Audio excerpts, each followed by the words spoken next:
Sam, welcome to the podcast. Thank you for having me. Thank you very much. Sam, could you share us a little bit about your journey into fitness? So how did that spark? How much time do you have? So my fitness journey started about 15 years ago. Wow. So I did sports, netball, a little bit of gymnastics, dance, all of those things throughout school. And it wasn't until I was about 16 and I was playing netball quite a lot. And I think it was like a winter season and we couldn't play. And I was like, how am I going to maintain my cardio? And it wasn't until then that I signed up to a gym. And that was about 16. And I actually was just a little cardio buddy for the better part of 3 or 4 years. So I just go in and use the elliptical and the treadmill because I just wanted to maintain my cardio fitness for netball. And it wasn't until I actually went and saw a personal trainer because I was like, I need to know how to use these machines. And I paid this guy $50 and he walked me through a gym for like 3 minutes and he was like, this is how you do this. This is how you do that. Here's your program. And I was like, I could have Googled that. I just paid $50 for that. But I went and I religiously followed the program that he gave me. And I think he gave me a little bit of guidelines on how to eat healthy. And it wasn't until people were like, wow, you're starting to lose weight. Like you're looking really good. And I just kept going, and naturally the things I learnt, I started to teach friends. And it wasn't until I remember taking one of my best friends to the gym and I was just teaching her everything that I learnt, like off of Google and all of these things. And, I took her food shopping each week and I took her to the gym with me. I showed her how to use the machines and she actually lost like 23 kilos in 4 months.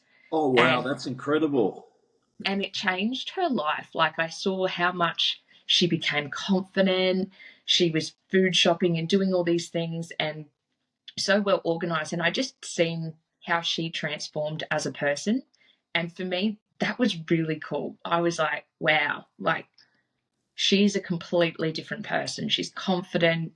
She's got a better relationship with her partner at the time.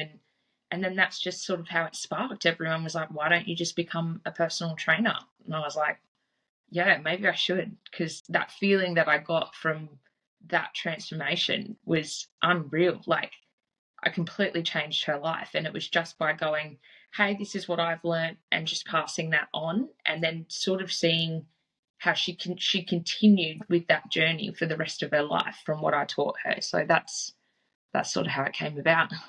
That's amazing. And Yeah. that's incredible. Such a remarkable transformation. And it's just so rewarding seeing that, isn't it?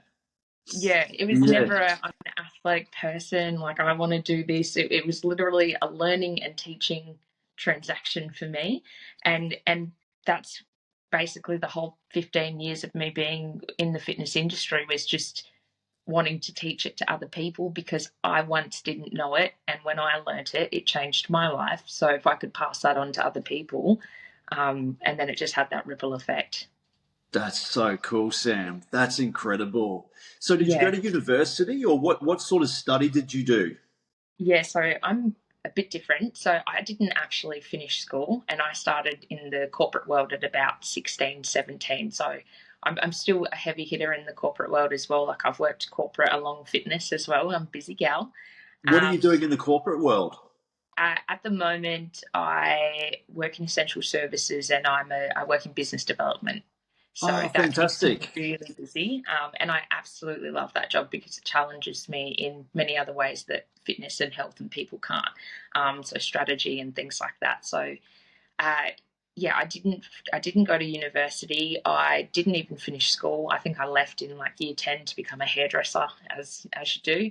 And then it wasn't until I was about 16, 17, and I started working in sales, and I was doing that for about 4 or 5 years, and I was doing very well in sales. And it kind of just got to that point where I was actually working off a subcontractor in ABN at 17 then. So I'd never had like an employee job. I always had to work for commission, and everything was commission only for like the first 4 or 5 years of my life in like business. And that kind of gave me that business edge. And I just got to 21 and I was like, that was when I started the study with the personal training, because obviously I'd had that transformative journey with my friends. And then from there, it actually collectively just continued. So I've been probably studying for 12 years. I've got like, I just continued to build and grow on my knowledge because, again, I'm a big believer in sharing knowledge. And in order to get that, you need to know it. And there's more misinformation than anywhere. So what better to get it from education? So I've got a background in fitness. I've got a background in finance. I've got a background in marketing. I have a background in fashion. You name it, I've done it because in the 15 years or, of all of those chapters in my life, and running business, if you needed to know how to do something, you got to learn how to do it. So if I needed to be better at marketing, I went away and I learned how to market, and then I applied that as a skill. And yeah, it's just that, again, ripple effect. Wow. So does your marketing help you in what you do with the fitness? Absolutely. So I have been, everything I've done, I've never hired anyone else to do for my business. I've never had a website, and I've only just got business cards, and all of my clientele has come from word of mouth. I've done some pretty unique things. I traveled the world on cruise ships as a personal trainer. Oh, that's And, incredible. yeah, What's and that that like?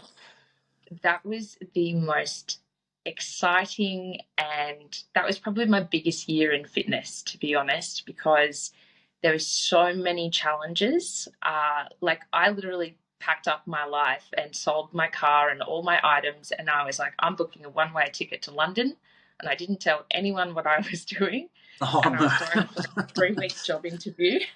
And my ego was like, I'm not telling anyone what I'm doing in case I don't get the job, because they were so strict. You had to be a 5-star personal trainer, and they were sending personal trainers home every day. You needed to pass your tests. You needed to do all of these things.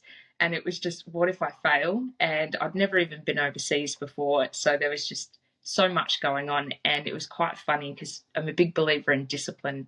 And one of the disciplines that I did actually rewarded me in the end. I had got up every day and I went to the gym before we started this fitness business school. And the man at the time, who was the teacher, saw that every day. He saw me getting up every day and going, while the other students weren't doing that. So even if it was a 15-hour day, because they had to prepare us for sea, you had to be mentally tough. There's no days off at sea.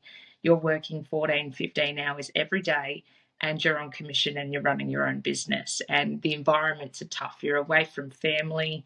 You're away from, you're around 45 different cultures, which some aren't friendly. And there's a lot, and you've got to live in these conditions where they're very small. You've got sardine cabin type living situations, and you've got to be mentally tough. So they were teaching us throughout the training that we did to be mentally tough. You couldn't have a toilet break unless it was timed. You couldn't be late. If someone else was late, it was 20 push-ups. It was like army training, I swear. Oh, So wow. what actually happened, that did make me very tough. And I said before I left, like, I just want to go to Miami. That's all I want to do. I just want to go to London and Miami. And funny enough, my interview ended up being in London. And the day before I flew out and got my contract, they told me, you're actually going to Alaska tomorrow. Alaska. Alaska. And Wow. I was so mad because they didn't give me Miami. All I wanted to do was go to Miami, and I was like, why are they giving me Alaska? This is going to be so boring. Like, I was so mad. And it was quite funny because Alaska was one of the top earning cruise ships, and that's why they gave it to me, because I got up every day and I went to the gym and I did all of those disciplines. So they rewarded me with one of the best contracts, which I did not know. And it turned out Alaska was one of the most beautiful and stunning places that I've seen in all of those countries in the world that I did visit. And I think that's what built a little bit of my confidence in running business more as a personal trainer because I had to sell my soul. A typical day was, 7 classes straight. So you'd get up, you'd teach yoga, you'd teach Pilates, you do a spin camp, you do a body sculpt boot camp, you do all these classes, and then you had to do seminars, and the seminars had to lead to gaining sales and clients. Then you had to do one-on-one personal training as well, and the rate for a one-on-one personal trainer, we didn't get paid this, but I always like to have a bit of a brag, was 115 US an hour plus gratuity. Oh, shit. So it's Wow. not like you're selling a $65 session and you're No. also selling fitness to a person on vacation. And most of the culture on a cruise wants to eat, drink, and party. They don't want to work out. So it was a very exciting and challenging time to be able to develop as a trainer and see the value in yourself, because when I say selling yourself, you are selling your services, and you had targets that you needed to meet, and you also needed to make enough money to survive. Yeah. Yeah.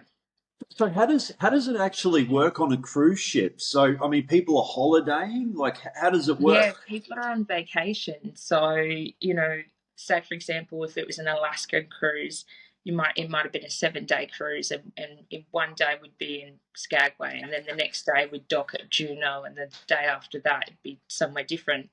And, whilst you're on the cruise and you're at sea, that's the time that you need to utilize being a trainer, or, because they've got facilities to eat. They can go and watch a show. They can go to an art gallery, all of these things, or they can sit by the pool, which was one of the more common factors. So I had to get really creative, and there was only 2 Australians on this cruise, and we had to service about 2,000 passengers every cruise, and you had about maybe 900 like crew staff, and we all lived underneath the ship. But Wow. there's only so many ways that you can say, hey, come do Pilates with me at first thing in the morning, or come do a one-on-one session with me. There's only so many ways that you can sort of encourage that. And you might only see that person once for the whole entire cruise. So you've got to make that impact quite quickly. So I started getting a little bit creative, started using my Aussie accent to my advantage, because Americans loved a bit of cheek. So I'd go up, there was an all-you-can-eat level. On level 14, there was an all-you-could-eat like facility buffet. So I'd just stand out the front, I'm like, all the food's gone, guys. You should just come down to the gym, and I'd get really cheeky like that to sort of get their attention and, drive a bit more back down to the gym as well. So, yeah, it was a very cool experience. I got to, I made friends for life. I got to go to Alaska. I then did Cartagena, Colombia, Mexico, Panama Canal, so many different countries visited, and so many milestones, moments, but also it taught me a lot about how to hustle and how to run a business and how to be challenged and how you had to step out of your comfort zone, and really put yourself out there, which is something I don't actually enjoy doing. I'm quite a shy person at heart, but having to develop and become that person to be able to survive was, yeah, probably one of the best bucket list items that I've done in my fitness adventures. That's incredible, Sam. What an incredible journey you've been on so far. And Yeah. wow, like, I mean, how many people can say they actually were on a cruise ship? And how long were you on the cruise ship for? I think I was on there for about 7 months in total. So I just had just under a year away from home. Yeah. Wow. So Alaska, and where else? So I did about 4 or 5 months in Alaska. So we just went around for 7 days to the same places over and over again. And then we went to South America. So we did a lot of like Mexico, Panama Canal, Cartagena, Colombia. And then, yeah, ended my journeys in LA, had a little bit of an injury and decided I'm tapping out and came home. That's incredible. Yeah. So So the biggest lessons that you've taken away from that is obviously you mentioned marketing and obviously the skills and knowledge that I'm sure you've acquired over the years. See, this is the problem with, I think, just study. You need to put it into a practical sense. And this has Absolutely. taught you so many different things. And, from a holistic point of view, like what are some of the other marketing methods that you could share that helped you with your personal training? Yeah, so I'm a big believer in just sharing the journey. Like, just share the journey. I mean, if you told me how could I sell myself as a personal trainer, like I don't have a list of items that I could say, oh, hey, I'm really good. Like I've got 20 certificates in fitness because I do. But everything that I've done is been my journey. I think that's probably what's gotten me all of my clientele is because they've been a part of it. They've come with me on, a cruise ship, through my social media. And then, they've seen me go through a stage of, doing beauty pageants and then they've seen me do maybe a fitness competition or my most recent thing is I just ran a half marathon in an ultra, and that was my first ever time, and it was actually straight after a knee injury, and I'd never run before, like much besides netball, so I've just never Wow. just run 5K today. So I just shared all of that journey because I'm a big believer if I can, you can, and it doesn't have to be hard. We all start somewhere. So a lot of my marketing is just purely my journey. And if someone could be like, you actually inspired me today, or you made me think a little bit different, then my job is done. Not very good at being like, hey, buy my services, but hey, this is my experience and I'm sharing that with you. And hopefully that inspires you to do something different.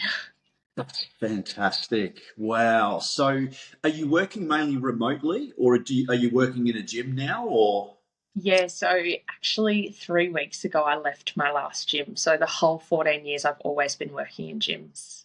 Yeah. And I just got to the point in my life where I do work full time and I have always worked full time and I've hustled the business on the side. But about 3 or 4 years ago, I merged the business online, COVID, being a personal trainer. Times were very tough. And, we always laugh because I'm so reluctant to change. Like I'm set in my ways. And, I just had this big stigma around like, if I go completely online as a trainer, I'm not going to be as successful. So I'll always stay in a gym. And I stayed in the gyms for as long as I possibly could, even to the point where I was working 65-hour weeks for a period of about 3 years. Wow, Yeah. that's Girl can long hustle. hours. Yeah. Yeah, that's long Come from days. cruise ships, it's standard, but I had to my biggest shift in probably the last 12 months was I stepped away from two of the gyms that I was at long term, and I just kept one. And in that time that I just kept the one, I managed to really dive deep in the online space. And it wasn't until I saw my figures or my numbers and I was like, wow, that actually all just came from being online. So like it was just seeing, I was like, okay, I am capable of doing that. Like the experience and all of those things I had, I did do that. And now it's just, I'm no longer a face-to-face trainer, which is different to say. It's probably not going to be forever, but I just recognized all of the hard work that I've done across the probably 4.5 years of having Sculpt with Samantha, and I was like, I need a break. So I'm still working probably about 45 hours a week, but that's a huge change from the early mornings and late nights and weekends and all of those things as well. So You know what, too, Sam? You know what I really enjoy so far in this conversation is I've just noticed how real, authentic you are and the way that you portray yourself. I had a look at your social media and you've got a large following. And what's really amazing about the content that you're producing is it's authentic, it's encouraging, it's supportive, it's body positivity. There's all these yeah, things that I think that you're doing, which is really making such a huge impact. And you know, with obviously, I think we're in a situation now where we're transitioning from old school into new school. So more and more people are sort of choosing the online learning and personal training. But what is some of the challenges that you faced with launching an online personal training business? Well, you then have to stop being a personal trainer and become someone that sells digital services. So that's probably the past 12 months has been the most insane roller coaster in terms of business for me, because I've had to test out apps, I've had to use them, I've had to create my own systems, I've had to learn how to do like payment links. All of this was digital, so everything was digital. So it completely humbles you and takes away your fitness experience, because then you have to become a master in the digital space. You have to create your own systems. You have to ensure that you're still giving five-star service without being in front of that client, and making sure that you're meeting all of their needs and they're still getting the results. So there's been a lot of challenges, um, but it's also been so exciting because it's also new, and you just overcome those things, and you're like, I did that. And I think that's what's made it even more, it's given a new revitalize to the business, because it's, you can personal train someone that doesn't change. You can, all of those habits that you do over the years, that's autopilot, I guess, is the best way to put it. Whereas this is like a completely new wheelhouse, and you're stepping into a whole new world of trying to then convert your skills into a platform where you can be successful. So yeah, it's Yeah. don't So yeah the online, yes, yeah, and the online space, Sam. So how do you structure your training? And I'm sure you have personalized nutritional plans, yeah training yeah routines. yeah Do you do an assessment? Like how does it all sort of work when you bring on a new person? yeah. So I offer several services. So I'm a certified personal trainer, Pilates instructor, massage, like pretty much every credential that you could do, because PTs need CEC points in order to continue to upskill. So every 2 years, you needed to have that 20 points to be a certified trainer. And so I kept up with that the whole time, because again, if you want to keep crafting your skill, you need to be better, and you come into different challenges. So I've got a lot of fitness certificates, and I'm also a nationally recognized nutritionist as well, which gives me the opportunity to be able to develop meal plans and do customized nutrition. So if you were coming on board as a nutrition client, I would do a consultation call with you over the phone like this, and we would talk about what your goals are, what your needs are, and then I would work out a meal plan with you. And if you were to stay on with me for weekly coaching, we would continue to have weekly calls, fortnightly calls. I check in with you most days. I speak to my clients every day still. So, and then we would measure and track the progress of whatever the particular goal was, and I would ensure that we would keep meeting those goals. So if they wanted to lose 5 kilos for a wedding, we would structure all of that out like a personalized service. I also offer like fitness programs as well. So if you're just a gym gal and you don't have any structure, and you want to, build a bikini body, or, lose a little bit of weight, I've got 8-week programs where they can just pay a once off fee, and then do the 8-week program where they've got videos of all of the workouts for themselves as well. And again, it's because it's through my app, I can still see every time someone has a workout. So I'll be like, yes, girl, well done. Give them a bit of encouragement. If I notice they haven't worked out for a couple of days, I'll send them a message. So I'm still very hands-on within that, because I'm not huge. It gives me the ability to have a bit more of a unique service. And is your clientele base, Sam, is it predominantly women or have you got some male clients Yeah, as well? yeah. So I have definitely got some male clients, but I am very passionate about helping out the girls. So I've definitely trained males for my whole career as well, but I do very much target women. Like if I have a partner of someone come through or someone I may have PT'd 10 years ago, I'll still definitely help them. But, I'd rather be like, yes, girl, yes, queen, let's get this done.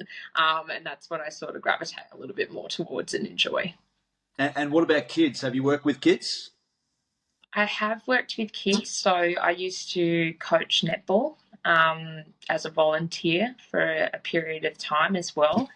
And I do think that they are absolutely wonderful and great to teach. So, and any of my friends with kids as well, I'm like, all right, we're going to learn to box today, and we'll be sitting in a cafe and doing a little sparring.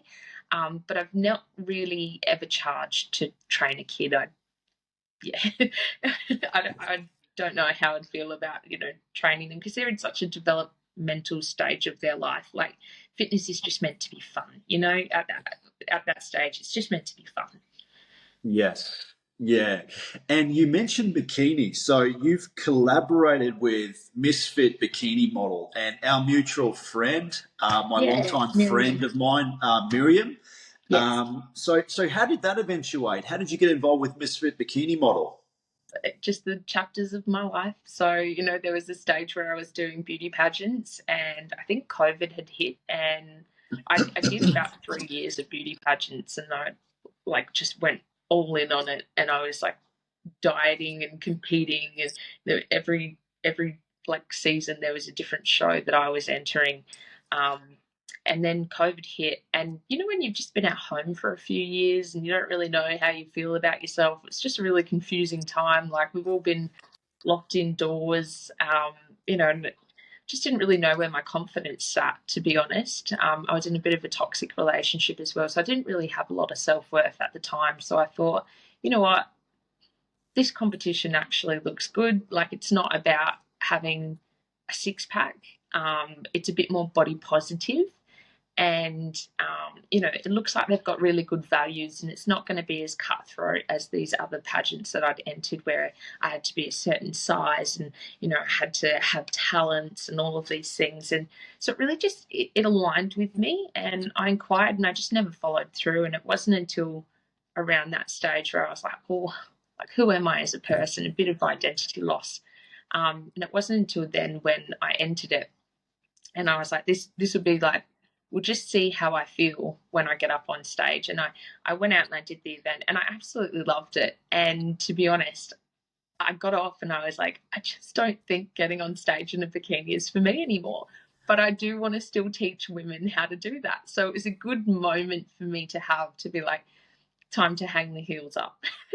Yeah. It's not it didn't go, oh my gosh, I feel amazing. It was still an amazing experience. I got makeup, hair done, all of those things, but I didn't get off of the stage and have that I want to do it again, which is what I had always had previously. So I was kind of like, okay, you're past 30 now, like it's your time is done, but how can I still be involved to help other young women? Because I'd obviously did a stint of like modeling and pageants, and it was such a scary time, and I wanted to be able to pass it on to young girls because it's such an exciting experience, and it does change their life so much. And it changed my life in many ways, in that chapter of my life.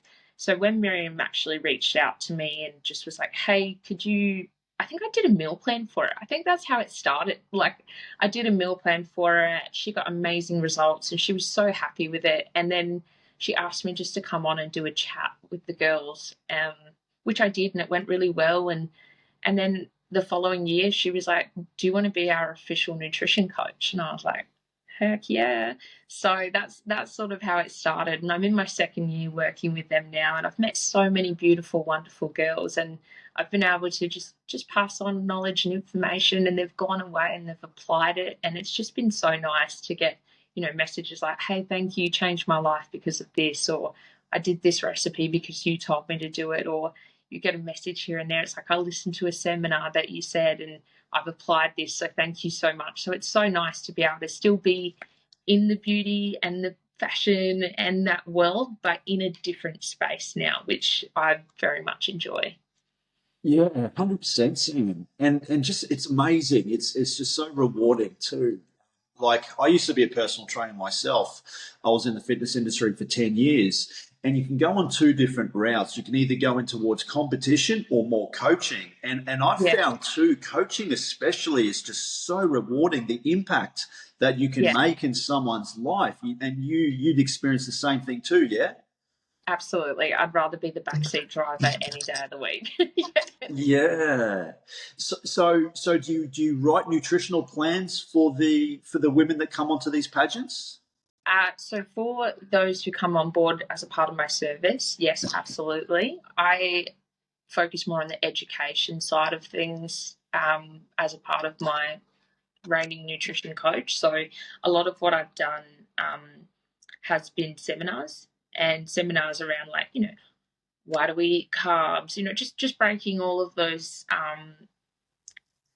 misconceptions because there's still so many out there. Like it still upsets me that women are scared of carbs now Oh, in this day and age. yeah. Like that hurts my soul so much, and that really tells me that my work is not done because it's like there's still so much more out there that you can reach if that's still the stigma these days. So I've done a lot of like nutrition workshops with these ladies, and then anyone that's wanted to come in on the one-on-one space I've helped as well, because I'm not big on you need to diet or you need to do this. You need to be ready to go on that journey yourself.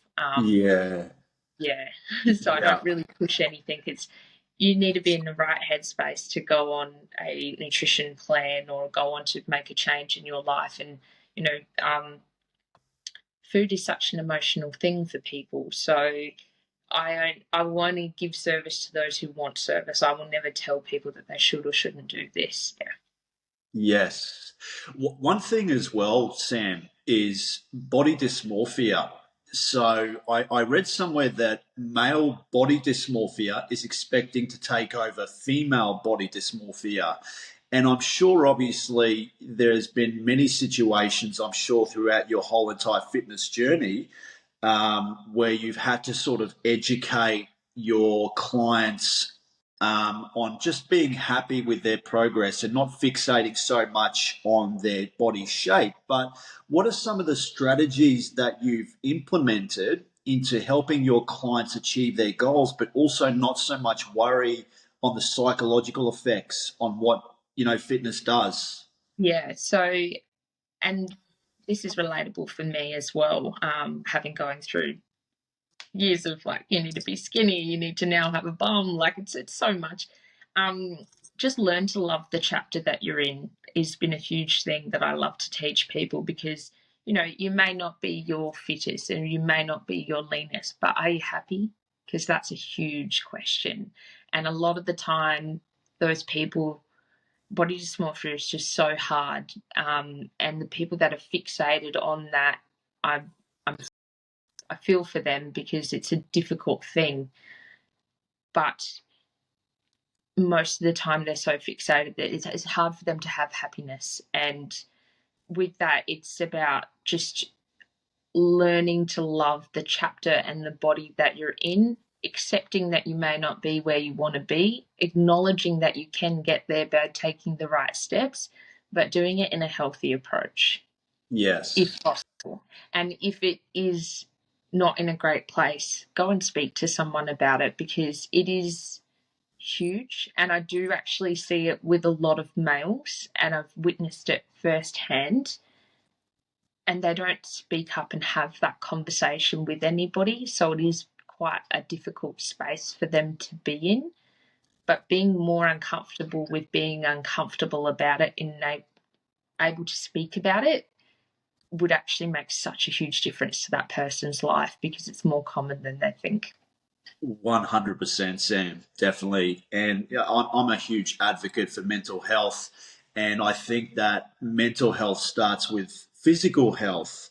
But do you also incorporate mindfulness, meditation? Do you incorporate a little bit of that with the ladies, like daily practices like gratitude? Because these are all things that can be incorporated into exercise and fitness. Yeah, so I'm a big believer in practice what you preach. Just hearing a little bit about my story, I can't sit still, so I can't actually meditate.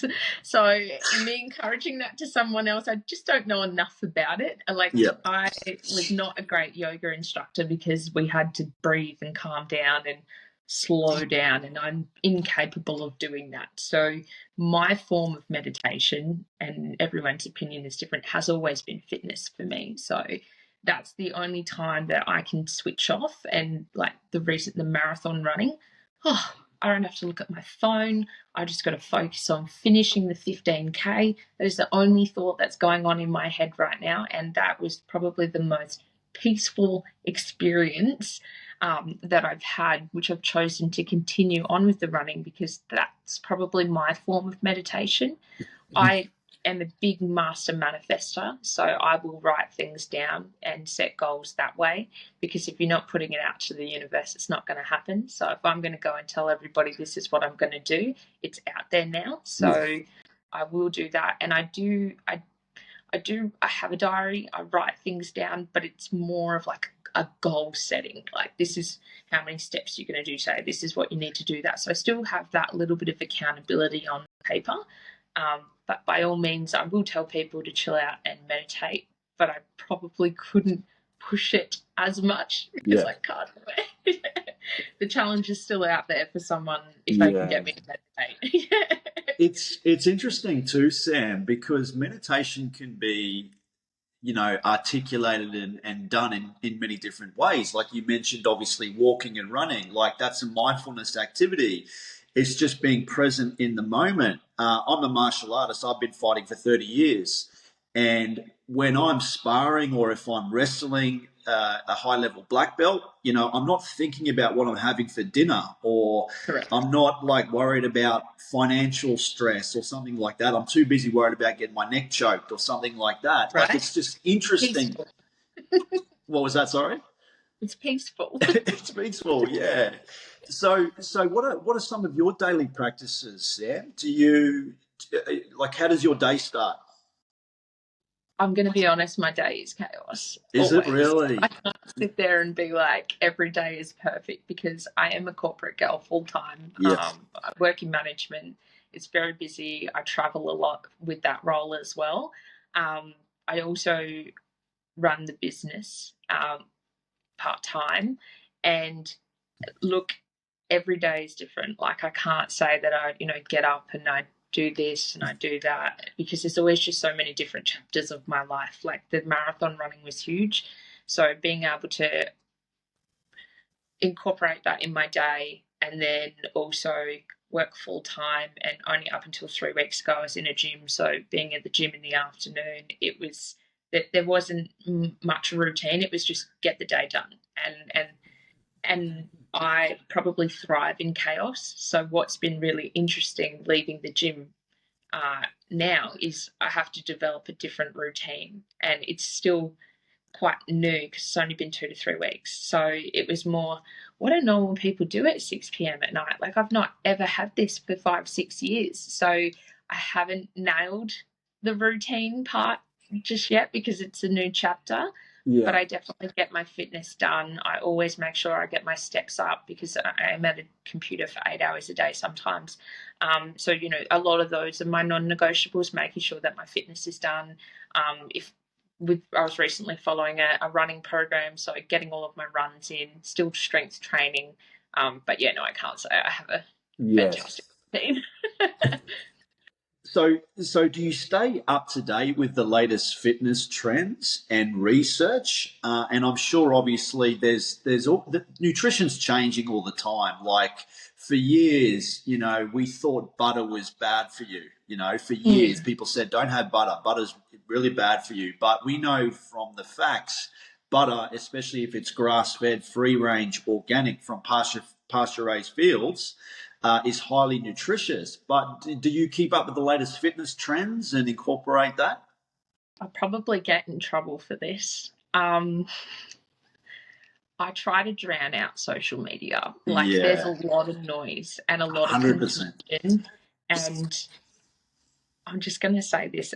This is why. So I was just scrolling on TikTok one day, and this lady, I won't mention her name, she was doing a seminar, and she was talking about something like need to have salt, or it was just this thing that I'd never heard before, and I just completely bought into it, and I was like, wow, I can't believe I didn't know that.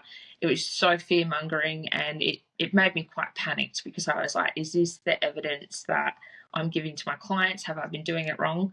I then went on to Google her name because it really bothered me. Whatever it was, I can't remember it at the time because I've thrown it out of my mind now. But she actually was getting sued for malpractice and then was unable to give any medical professional advice because she told women not to breastfeed their babies, and she tried to cure cancer and all of that sort of stuff. And that was sort of just my reminder. This is why you don't follow trends per se. Like, I'm aware of what trends are, but unless I've read it in a book that's a study, that's the only thing that I want to send out as a message. And that could probably shoot me in the foot because I'm not getting on some of the trends. But if I haven't learnt it from education, I just don't feel comfortable talking about it, to be Yeah. honest. Yeah, I think that is some of the deleterious side of things, especially because of social media. We're just constantly influxed and inundated with, people recommending certain things and try this and this and this. But I think, yeah, you're 100% right. I think it's important, obviously, to understand on the facts and where you get your research. But when I was a personal trainer, I used to just keep it simple. So if it falls off a tree, if it grows in the ground, if it walks the earth or lives in the ocean, is the kind of food that you would want to eat. So, in other words, would a caveman have access to it? Yeah, Yeah. So I 100% agree with you. But yeah. how do you find social media these days? Is a bit of a sticky situation, obviously, for what you're trying to portray, because you're doing some amazing things, and this is where I think more women especially should inspire to do what you yourself is doing and becoming authentic and real and truthful and honest. Yeah, so I am pretty bad with socials these days. Like, I don't post as much as what I used to back in the day, and that's just more. Again, it shoots me in the foot, and I should probably do it a lot more. But I just get my message across in other ways. Whether it's a conversation like this or a conversation on a seminar. All of my clients have ever come from word of mouth. I don't have a website. I've been very lucky to be able to have a business for 15 years without having to do paid ads or any of those things. But it allows me to create much more genuine connections. And there's a lot of things on social media these days that, if I was a loud voice, I could probably cause a bit of controversy, but I'm just not ready for that type of attention. But there's a lot of misinformation out there that does worry me, and I receive a lot of it on a daily basis from my clients. And all I can do is just teach them what I know. I never say anyone's wrong, Yeah. unless it's like completely like absolutely not, because everyone's got their own way of doing things. But I just say, hey, this isn't something that I would do, and these are the reasons why. So it's never disagreeing with another fitness professional. It's just about, again, reteaching what I've learnt and allowing that person to choose. Yes. Yeah, 100%. And can you think of any memorable transformations from your clients, Sam? Who's been an eye opener transformation that you can think of? Anyone in particular? You don't have to mention their name. Yeah, look, I think everybody has been an eye opener. Anyone that I've changed the life of is, they're all so special. But I couldn't even tell you where to start. So I'm just going to say the first most recent person that comes to mind. I'll just say a client, if that's the best way to word it, came to me and they weren't in a great space mentally with their health, um, or life. Their relationship wasn't doing very well, and they were drinking every night. And they probably just didn't really have the encouragement of someone in their corner. So I came on board, came in their corner. I was aware that the alcohol was an issue, but I didn't start there. I started with, let's change your life in other ways first. Let's start getting some results, and let's start seeing that shift and effect change. And that client, in 14 weeks has lost 20 kilos. And Oh 20 kilos shit. is nothing. That's What the incredible. biggest transformation for me has been is that client went from drinking every night to once on the weekend, twice on the weekend, to being able to stop drinking, to getting up, to going and doing their daily steps, not even going to the gym, just nutrition, to having an argument with me at the start. I'm not going to weigh my food. Yes, you will. To them weighing effort, to following everything so compliantly and amazing, and to see the transformation that that person has now become, and the new routines that they've made and the changes in their life, and they're not going to go backwards, and to see how much they've developed mentally and their confidence. I mean, that's a part of what I do every day, but that was a very, very proud recent transformation for me. 20 kilograms. That's fantastic. Wow. And what a remarkable achievement. And Yeah. you know what, too, Sam? I think one of the things about fitness or any sort of journey that you take on board is it just has such a positive ripple effect. And Yeah. like anything we do in life, and I'm a big believer that, practicing what you preach is what you're doing as well. But yeah, it does. It just transfers over into other people's life and it's infectious and it just has that positive ripple effect. That's amazing. Such an incredible transformation. Yeah. And you said also that you did a half marathon. What was your decision to do that? Because I'm Why crazy. not? Yeah, yeah. Yeah. It actually, again, I'm a big believer if you put it out to the universe, like you've got to do it right. So I did a case study last year on a marathon runner, and I was like, oh my God, they get to eat so much food. And I was like, I don't believe this. I don't believe this for a second, because there was one, I was talking about carbohydrate loading, and the formulas that it told me was I could eat 500 grams worth of carbs the day before a race. And I was like, nope, don't believe it, not sold. How am I going to teach this to someone else? No. And what actually happened was I said to my girlfriend on the couch, and I was like, I'm going to do a marathon next year. Like, I'm going to do one. She's like, okay. And then what actually happened was I got a knee injury, and How did you do your knee?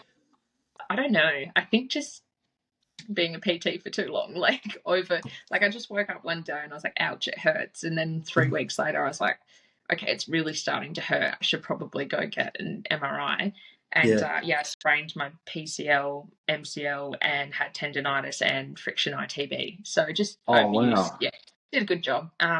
So that took me out for 3 months, like literally to the point where I couldn't run, I couldn't squat. I was having to teach as a verbal trainer because I just could not demonstrate. And that took me, being injured is like the worst place that anyone can ever be, especially when all they've ever known is fitness and then they're, oh, I can't walk today. So as soon as I got ticked off, I was like, I've got to do that marathon now. Like, I've got to do it. And again, it was the learning. I love to learn. So I didn't know anything about running. And I didn't know anything about like long distance training, how to eat in that particular space. So I did a 14-week program. I literally just downloaded it from Nike because, again, no knowledge on the subject whatsoever. So the whole couch to marathon, 14 weeks of training that I did, I couldn't even run 5 kilometers. And I remember the physio actually ticked me off to do 3K. And she said, when it hurts, you need to stop. And that whole 14-week experience was so unreal for me as a coach and a person. And it really just taught me, I can do hard things, which was like one of the like little conversations I used to have in my head with myself when I'm, all right, you've got to do 15K today. You've got to do it. I've never done it. It's scary. Am I going to make it? All of those conversations that are happening up here, and then what you were telling yourself back, that no, you can do it, you've come this far, like you're going to do it. Like I remember some of my girlfriends would be like, if we'd had a night out or something, like, are you still going to do your run tomorrow? Yeah, I've committed to it, we've got to go. Like, so, and I'd still get up and I'd do it. So it was much of that, the journey that was exciting and like learning and developing in that space, also being able to pass on that knowledge. Like, let me tell you some things about running. I've got about 7 good toes left. No one tells you that. You've got bruised toes, all of those things. Learning that you need to buy new shoes, learning about how to fuel yourself. And for me, it was the fueling part. So I was really excited. I did get to carb load a lot. I didn't get to 500 grams of carbs. I've never eaten so much pasta in my whole entire life. And also just learning the difference on how to fuel yourself properly. So if I didn't fuel myself properly, I really noticed the difference in my Yeah. performance, which was again a big learning thing for me. But then also like I did two 10-kilometer marathons in the interim, but going back like 3 or 4 weeks later and shaving 5 minutes off my race prior was like, okay, I'm progressing, I'm getting faster, it's getting easier. So all of that sort of journey was just so exciting because it was new. And again, I was inspiring people along the way because they saw me with my knee injury, and then they saw my first little 10 kilometers that I'd uploaded, and then 15K today. And, it's really cool. That's great. That's fantastic, Sam. Yeah. And I think too, like you said some interesting things just then, and I call it voluntary adversity. So, me, myself, Sam, I consider myself as a lazy, disciplined person. Like, majority of the time, I never feel like doing it. Like, if it's leg day, and leg days is difficult. You know, it's getting in there and getting it done. I'm thinking, shit, it's leg day, but you get in there, you get it done. And Miriam said this too. She said, you never regret a workout. You know, you get in there, you get it done, and you just feel so much better after. So this whole mindset that you've developed on doing difficult things and overcoming obstacles, was that something that had happened previously throughout your fitness journey, or was this something that you've cultivated over the years, or have you always had that? Think no, that you can do hard things. That was a new little addition to the training, but I just don't think anything in life really comes easy. So I think everything you face with adversity and challenge, and I've had a lot of that within my time. So I think I've always just had the mindset of like just get it done, like, or everything that I've always done, I've always tried to level up. So it's always been harder, like in every aspect. I remember like in the corporate world when I was 17, they were like, you're too young to be a team leader. And so probably a good example of that, I was like, I'm not too young. I'm capable of doing this and I'm going to get that job. And I went away and I worked harder because I got told I couldn't do it. Or it's going to be hard, but I'm going to do it anyway. Like, I think I've always just been a little bit of a go-getter like that. So Yeah. challenge is exciting because if it's easy, it's boring, isn't it, really? And it's the whole thing, we give value to something. Like, the reason why a six pack has value is because it's hard to attain. You know, you've got to Yeah. get your body fat down, you've got to get your sleep right, your nutrition, Yeah. supplementation. Like, that's the whole reason we give something value, is because it's hard to attain. But it's just interesting just listening to you talking about that, because I call this like ignoring my inner bitch. So, doing difficult things just has such a profound effect. And Yeah. I'm not too sure, but I'm sure you would agree as well. But once you've done something difficult, you feel fantastic. You feel, fuck yeah, I've just conquered something hard. And Yeah. it's rewarding too. Like, you must feel the same thing doing difficult things, yeah? Absolutely, absolutely. Doing hard things is the most important because once it's done, you're like, yeah, I did it. Like you like you said, it's like you're a boss babe. You got to do this. Like Yeah. if you can do it, you can teach it to other people. You can say you've done it, and I think that's why I've probably got so many great stories and memories because I did so many hard things. Like I Yeah. literally quit my job, my running hotels where I was doing very well to go book a one-way ticket to go to London. Like that was Yeah. hard. So but what a great story I can now like say for myself and then share with others. And I think that's pretty much my mantra. Like if I can, you can. I'm a big believer in that because I'm not terribly athletic. Like everything I did for me and I learnt. So if I can do it, so can you. And that's probably my biggest message for everyone. If I can, you can.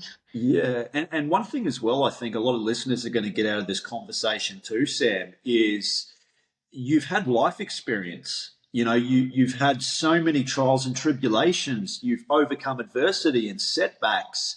And would there be any avenue to integrate possibly personal development into your personal training? Yeah, so I've done a lot of personal development.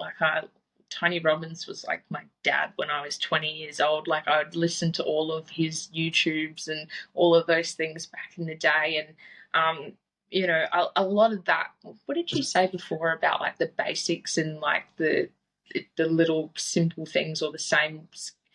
A lot of the Tony Robbins has now just come out over years from other people, but it's all the same message. And um, I think every client that I always have, I'm your best friend. I'm also your counselor. So, like a lot of, not certified, but, you know, everything that we do when we look at someone just in training and nutrition, a lot of it is life stuff too. So, and, I had a client the other day that was having an issue with a relationship. So I'm the first person to give them a call and have a chat to them about it. Because one of the things that I picked up over the years is the best thing that you can do is learn from old people, which I did a lot. I spent a lot of my time doing respectfully, because they've got the skills, knowledge, and power that they could give to me for free. So I really clued into a lot of that so I can then teach that to other people, because I didn't have a lot of that around for me when I was younger to teach me. I only had my parents. So I chose to learn from others. And again, I'm always the first person, if it's a friend or a client, to give advice of what I would have done in that situation, or a situation that I was in and how I turned it around to be able to help them with whatever it is they're going through. So, yeah, very big on personal development. Yeah, fantastic, Sam. And overcoming adversity and setbacks, you know, it sucks, but you look back on it and you reflect on it and you understand the lessons. But what are some of the takeaway lessons that you could share through your struggles? Yeah, so just be grateful for the chapter that you're in. And, I've had a lot of adversity and a lot of setbacks, and whether that's in business, relationships, injuries, but I think the quicker that you just go, okay, we'll just use the knee as the example because that was the recent one. This is your situation, it's not forever. So, what can you do in this time to be accepting of that? Because it might be 3 months, it might be 6 weeks, but it's not going to change that you're in this right now. So how are you going to deal with it? And how I dealt with it was I just did a bit more study in the interim because I couldn't move my body, and I set goals for what I was going to do when I came out of it, and that's what probably helped me through. So yeah, whenever there is something challenging going on in your life, worrying will never change the outcome. You're still in that anyway. So it's how you choose to navigate your emotions and deal with that. And it's taken me a few years to get that wisdom. But again, if I can share that with other people and help them, because everyone's stress and challenges are different and it affects them in different ways. So if I can help them, if I can give them some ease in that, I always will try and help. Yeah.